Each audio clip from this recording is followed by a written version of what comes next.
A thin layer of early summer mist clung to the lake as Cara unlocked the weathered blue door of her new cottage. The overwhelming hum of city traffic was already a memory, replaced by birdsong and the gentle lap of water. She dumped her suitcase onto the faded rug and let herself breathe deeply, imagining the promise of blank canvases stacked in the corner, and the days she'd fill with color. Later, after unpacking brushes and jars of paint, she wandered down to the pier, sketchbook in hand. The sun glowed gold on the water, and Cara hadn't felt such clarity in years. She found a spot at the end where the boards wobbled and pressed her pencil to the page. She barely noticed the footsteps behind her. Not many visitors this time of year. A voice called out, smooth and slightly amused. Cara started. Pencil line jerked into a sudden loop. She turned to see a man standing a few feet away. He held a camera at his side, hair tousled, eyes gentle and inquisitive. "I just moved in by the old willow," Cara replied, tucking a strand of auburn hair behind her ear. "The painter," he said, as if he'd already heard about her. "I'm Julian. I take pictures for the wildlife reserve. Guess we're both in the art business, huh?" She smiled, guarded but polite. "I suppose we are." A moment stretched between them, thick as the morning fog. Julian looked at her sketch. "You capture the feel of the place well." "Thank you," she said, surprised by how much the compliment meant. They chatted about the lake, the best time for quiet, Julian's work with local animals. He nodded towards the horizon. Sunsets here are something else. When Julian left, Cara's heart thudded. She wasn't sure if it was the newness or the quiet interest in his gaze. She'd come for solitude, but maybe a little company wasn't so bad. As she traced the lines of her sketch, the horizon burned with the promise of something more. Cara awoke to a symphony of morning sounds. Ducks arguing on the dock, the distant whir of a boat engine, and a soft knock at the door. Blinking away sleep, she hesitated before opening it. The outside world still felt foreign, like a brushstroke she didn't quite control. It was Julian, one hand holding a small box, a camera slung across his shoulder. He grinned. "Morning. Welcome gift." He held out the box, inside of which Cara found a flaky, homemade scone nestled next to a sprig of lavender. "Thank you. You really didn't have to." "Figured it's the neighborly thing to do," Julian said. "I was heading down to the marsh to photograph the heron's mating dance. Thought you might want to tag along, inspiration and all." Cara considered. She'd sworn to keep to herself, to paint and heal without distractions. But her hesitation slipped away under Julian's earnest smile. "Let me get my bag." They walked the whitted trail to the marsh, dew dampening Cara's sneakers.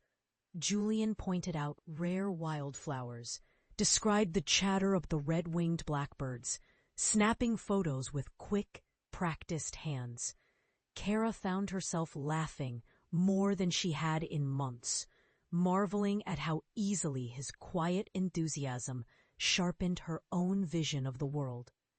They reached the water just as the morning sun splintered across reeds. "If you're patient," Julian whispered, "the herons make the whole wait worthwhile." They waited in silence, breath shallow, until a great blue heron unfolded its wings and swept across the glassy water. Cara's fingers trembled as she sketched. Julian, risking a glance away from his lens, caught her focused expression and smiled.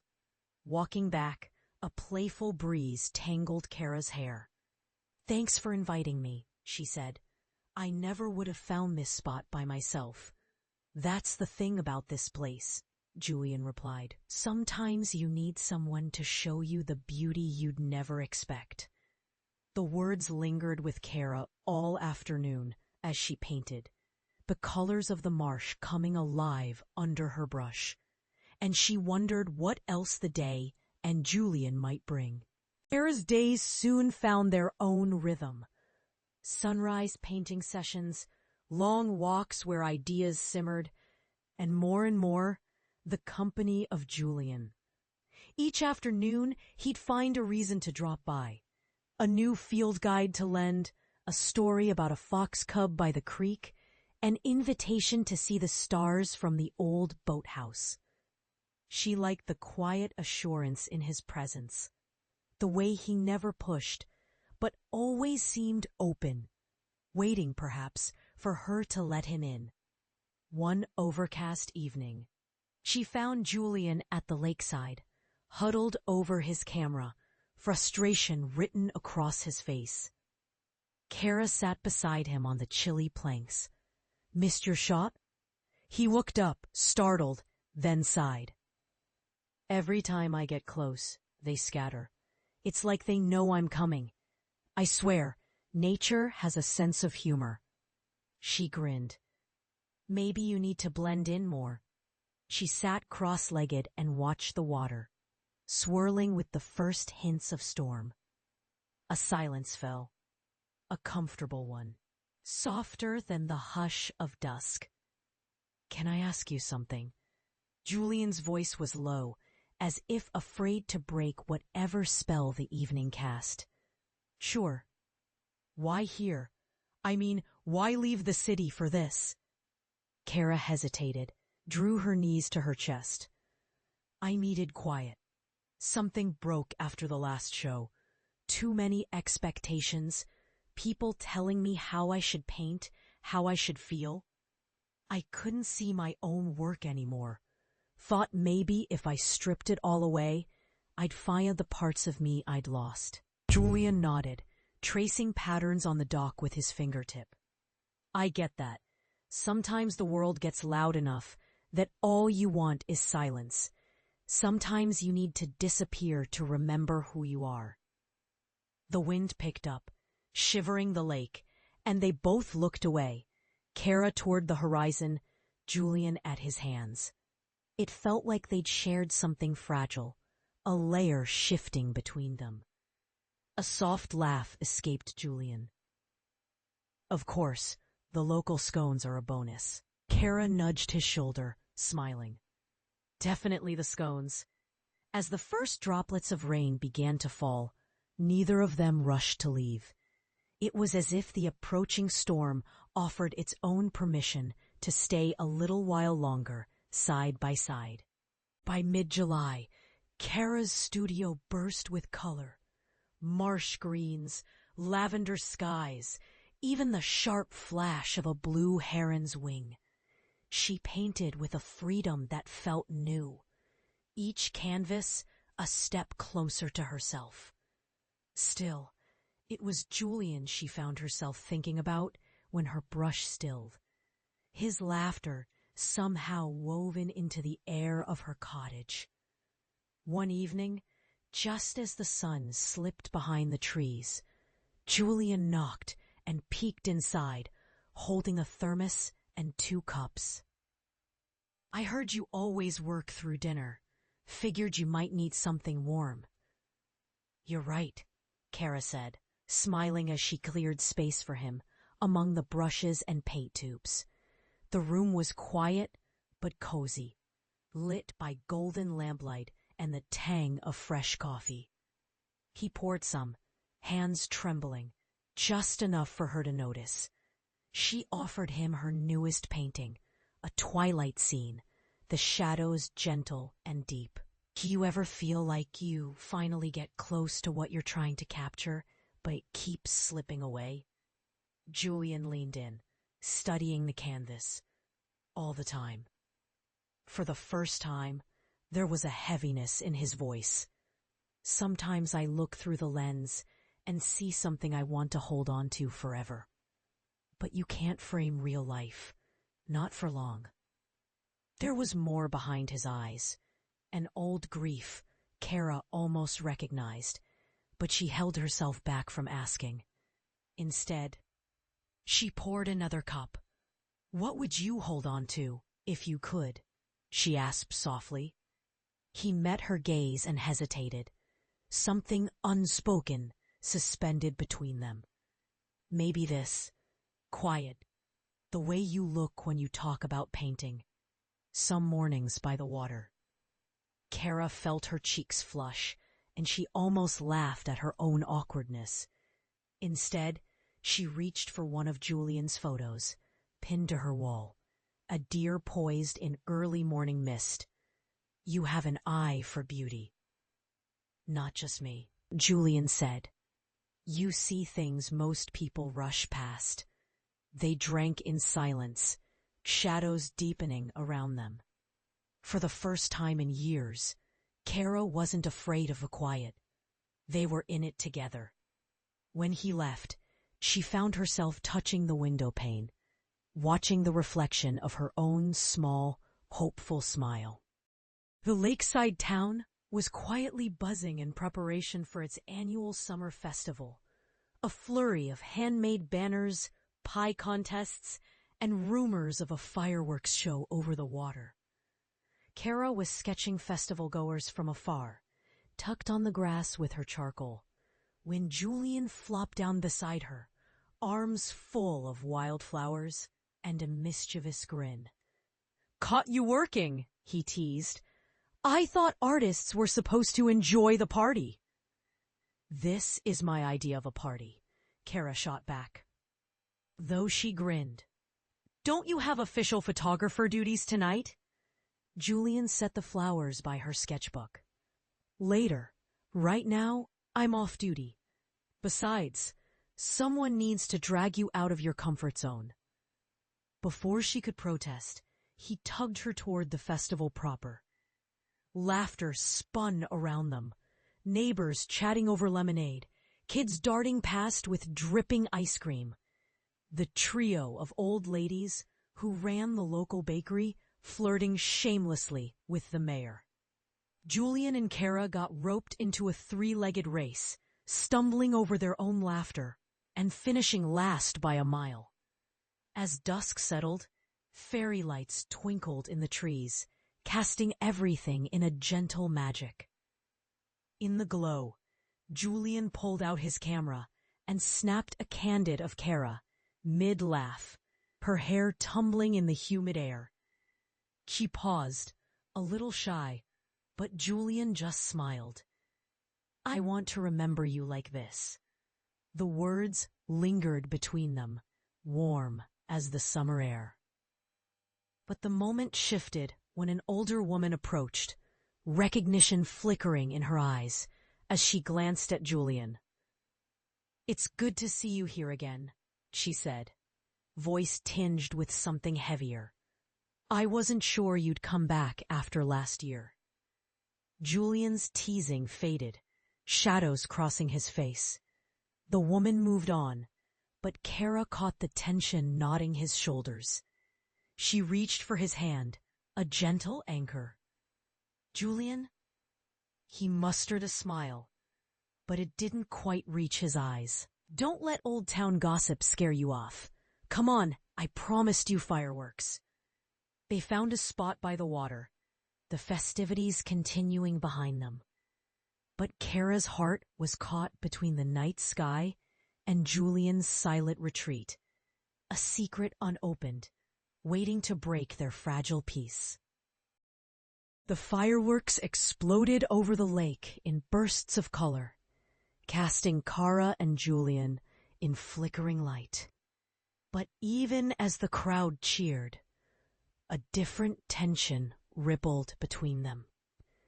Julian's hand never let go of hers, but his smile faded with each passing spark. The last firework crackled into darkness. Silence settled thick as velvet. Julian stood, brushing grass from his jeans. I should get going, he said softly. Cara hesitated. Julian, what happened last year? He looked away, jaw tight. You deserve the truth, but I don't know if I can explain it right here. Can we talk tomorrow? By the big willow at sunrise? She nodded, heart racing with uncertainty. Cara barely slept. Questions looped through her mind. Was he married once? Had he hurt someone? Why was he so careful with every step forward? At dawn, she found Julian waiting beneath the willow, lake mist swirling at their feet. He fidgeted with his camera strap. When I moved here, it was after I lost someone. His voice was barely a whisper. My brother. We were out hiking, just being stupid, and I should have noticed the signs. He was struggling, more than he let on. I didn't. He took his own life a few months after. Cara reached for his hand. Julian. He shook his head, tears welling. I shut down, stopped talking to everyone. The festival last year, I promised to show my work, but I couldn't. People here, they wondered, they worried. I became the guy with the secret. Cara squeezed his hand. You don't have to hide with me. He looked up, some of the old pain giving way to hope. I don't want to anymore. You make me want to try again, to believe there's more after mistakes. She leaned her head on his shoulder. The morning sun painted them in gold. And for the first time, Julian's smile reached all the way to his eyes. In that quiet, Cara understood. Healing meant trusting someone could see your brokenness and still want to be near. Maybe, just maybe, they could both start again. The days after Julian's confession brought a new softness to the air between them. Cara found herself opening up in ways she never had before, letting Julian brush streaks of paint across her arm in the studio, inviting him to critique her boldest work, laughing over the idea of a joint art and photography show at the end of summer fair. One evening, as a storm threatened in the distance, Cara invited Julian to dinner. Her cottage glowed with candles and the scent of roasting vegetables. They ate at her tiny dining table, rain tapping at the window, conversation moving gently from art to books to their childhood dreams. Julian glanced at the wild sketches scattered on the kitchen counter. You know, when I'm with you, things feel possible again. Cara held his gaze, vulnerability trembling just beneath her usual confidence. Sometimes I'm so scared I'll mess things up, that you'll see the parts I try to keep hidden. And he reached across the table, taking her hand in both of his. Cara, I see the real you, the good and the hard. I want both. They moved to the sofa as thunder rumbled, curling up together with old blankets. As the rain pressed against the roof, Julian told her small pieces of his brother, stubborn, clever, endlessly restless. Cara shared secrets of her own, her fear of being ordinary, the pain of losing herself in other people's expectations. The storm passed. They fell asleep together, cocooned against the wild weather. For the first time, Cara didn't dream of escape, but of roots finding rich earth, of a heart learning to settle. In the morning, with sunlight streaming across tangled sheets and tousled hair, Julian whispered, "What if we did the fair? Show our work together." Cara almost laughed at the old self-doubt that fluttered up. But this time, she swallowed it down, holding Julian's hope instead. Let's do it. They stared at each other, grinning, awed and a little afraid. The next chapter, on blank canvas, behind the lens, and in each other's arms, was finally theirs to write. Preparation for the end of summer fair took over their quiet routines. Cara's cottage was a riot of half-finished paintings and frames. Julian brought in his best photographs, some delicate and luminous, others raw and wild. They spent evenings critiquing, laughing, quibbling over which pieces best captured the town's fragile beauty and their own. One humid afternoon, Julian arrived with a battered box. Found these old frames in my attic. Thought we could clean them up. Maybe paint them. Only if we don't pick the same color twice, Cara teased, splattering Julian with a dab of turquoise. He retaliated with a streak of ochre across her cheek, and soon they were both laughing, paint smudged, leaning against each other as the frames dried in the sun. Some days, insecurities returned. Cara stood in front of her biggest canvas, the marsh at dawn, and chewed her lip. What if nobody likes it? What if... Julian wrapped his arms around her from behind. Then we smile, eat fair food, and remember why we made these in the first place. The fair approached. The town was abuzz. Neighbors dropped by the cottage to peek at their work.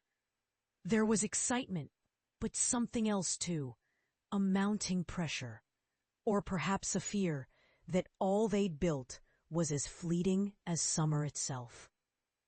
On the night before the fair, Cara lay awake, listening to Julian's soft breathing. She turned toward him in the darkness. What happens after this? When the fair's over, when everyone goes back to their lives? Julian was silent, then pulled her close.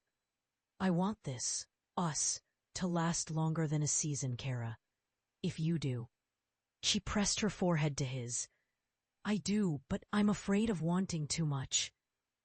He smiled gently in the dark. Let's just want it together, even if it's scary. Cara let herself believe it.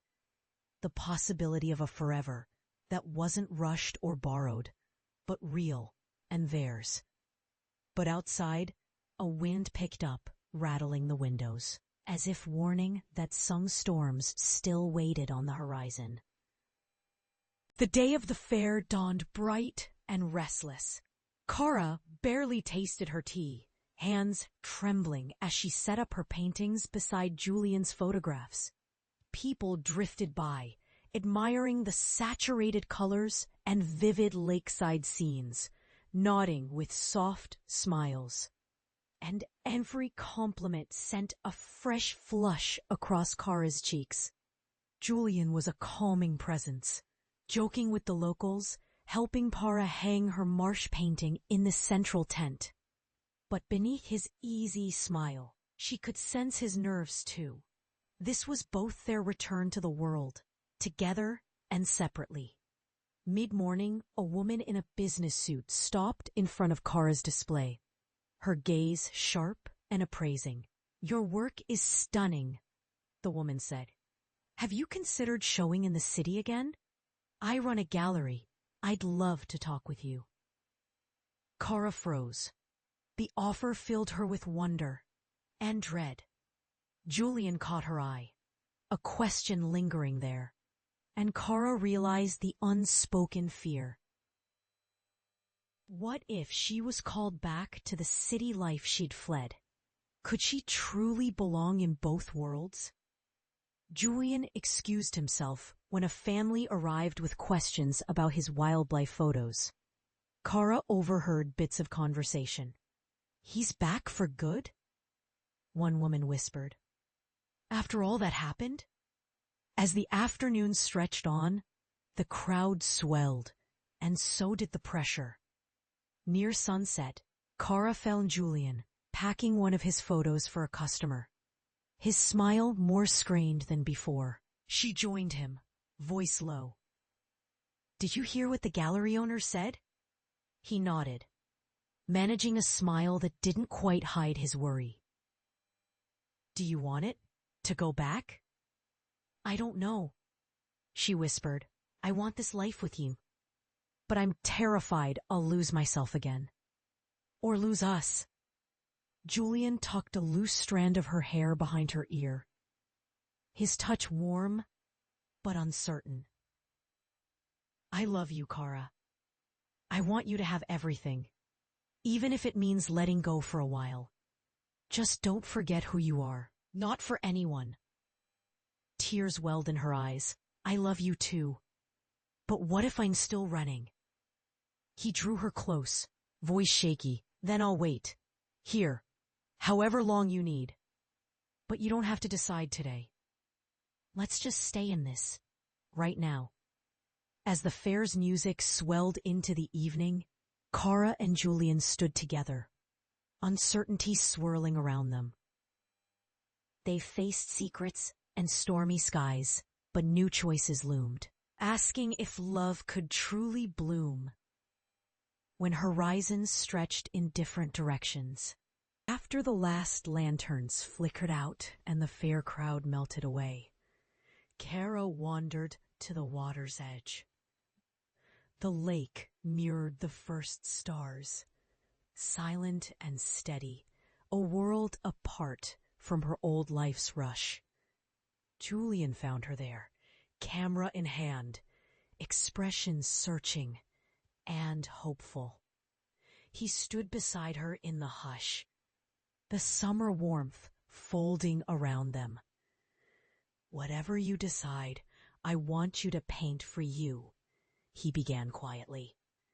"Not the city, not the galleries, just the world the way you see it. And I hope sometimes that means right here."